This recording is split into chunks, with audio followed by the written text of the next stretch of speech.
Gwalior hoarding कारोबारी को नगर निगम के विज्ञापन विभाग ने लूट की खुली छूट दे रखी है। कई बार फर्जीवाड़े की शिकायत के बाद भी होर्डिंग कारोबारी पर आज तक कोई कार्यवाही नहीं हो सकी। और एक बार फिर होर्डिंग कारोबारी दीपक एडवर्टाइजर्स कंपनी का एक नया कारनामा सामने आया है, जिसमें दीपक एडवर्टाइज कंपनी के द्वारा 2023 में दीपक एडवर्टाइज कंपनी के द्वारा पॉल कियोस्क का टेंडर डाला गया था, जिसमें परफॉर्मेंस सिक्योरिटी के रूप में 15 लाख रुपए की एफडीआर नगर निगम को देनी थी। लेकिन कंपनी के द्वारा एक्सिस बैंक में फर्जी तरीके से एफडीआर की फोटोकॉपी लगाई गई। जब इसकी शिकायत की गई तो बैंक के द्वारा पत्र जारी किया गया, जिसमें लिखा गया है कि कंपनी के द्वारा इस नंबर की कोई एफडीआर बनवाई ही नहीं गई है। और एक्सिस बैंक ने लेटर जारी कर उसमें लिखा है कि रिकॉर्ड इज नॉट अवेलेबल। इससे पहले भी कंपनी के द्वारा नगर निगम के विज्ञापन विभाग में धोखाधड़ी कर 5 लाख रुपए की एफडीआर अपने खाते में कैश करा ली।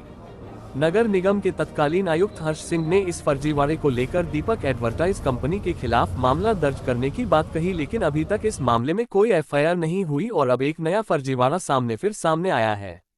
अब देखना ये होगा कि नगर निगम के जिम्मेदार अधिकारी इस फर्जीवाड़े कंपनी पर कब तक मामला दर्ज करते हैं, या इसी तरह से कंपनी का संचालक नगर निगम के विज्ञापन विभाग में बैठे जिम्मेदार अधिकारियों की साठगांठ से फर्जीवाड़े करता रहेगा।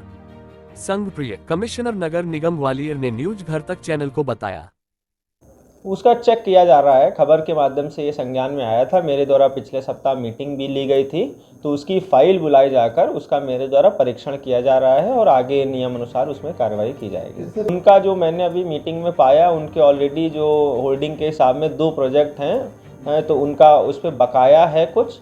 तो जैसा कि मैंने अभी कहा कि उनकी फाइल पर विवरण और नियम जो अनुबंध तय हुआ है उसके अनुसार परीक्षण करके जल्दी ही कार्रवाई की जाएगी। जैसा मैंने आपको कहा कि एक बार मैं तथ्यों का परीक्षण करके उसमें आगे निष्कर्ष पर पहुंच पाऊंगा।